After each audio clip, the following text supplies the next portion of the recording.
When a geopolitical conflict erupts in the Middle East, the immediate threat is thousands of miles away, but the economic shockwave travels to your wallet.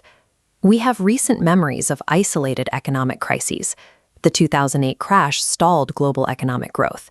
The 2022 supply chain bottlenecks caused a massive spike in consumer prices. Now we face both at once. To understand the danger of the current conflict between Iran and Israel, we have to look back to the 1970s. Following the 1973 Yom Kippur War, major oil-producing Arab nations enacted a total embargo, physically strangling the energy supply to the West. 6 years later, the Iranian Revolution threw global markets into chaos again, resulting in a second massive shock to the world's oil supply. The economic fallout was so severe that British politician Ian MacLeod coined a new term for the misery.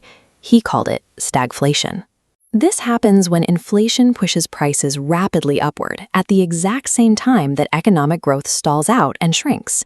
This creates a unique pressure on the consumer. Your groceries, energy bills, and rent become significantly more expensive, while your employer freezes hiring or starts laying off workers. Demand intersects supply to set a stable price and quantity. An energy war destroys resource availability, shifting the entire supply curve left. At the new intersection, price shoots up while quantity drops. This mathematically proves stagflation, higher prices colliding with lower output. In 2022, the Russia-Ukraine conflict largely created a price shock for oil. The 2026 Middle East conflict threatens the actual availability of liquid natural gas and crude. When the raw fuel required to run factory machines simply ceases to exist, you cannot negotiate a better rate. Production stops completely. During the 1970s oil shocks, the Indian economy ran heavily on local firewood, manure, and cotton. The global crisis hurt, but domestic reliance on imported petroleum was fractional. Today, Indian agriculture requires vast quantities of urea and diammonium phosphate. These are fertilizers entirely derived from petrochemicals. Without them, crop yields collapse. Inside the home, virtually every modern Indian kitchen relies on liquid petroleum gas for daily cooking.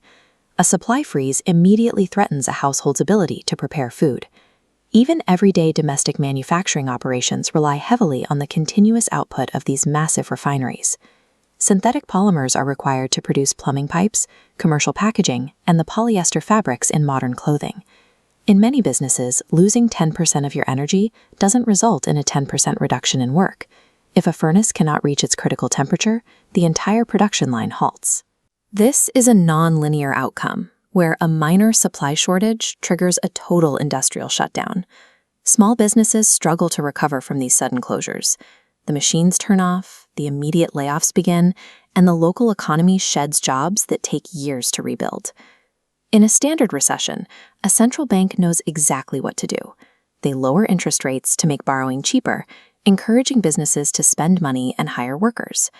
If the only problem is high inflation, policymakers run the exact opposite play. They raise interest rates to restrict the money supply, cooling down overheated consumer demand. Stagflation neutralizes both options. Hitting inflation by hiking interest rates plunges economic growth into negative territory, accelerating layoffs. Conversely, dropping rates to save jobs pumps money into a good-starved system, causing prices to skyrocket out of reach. The root cause of this paralysis is simple.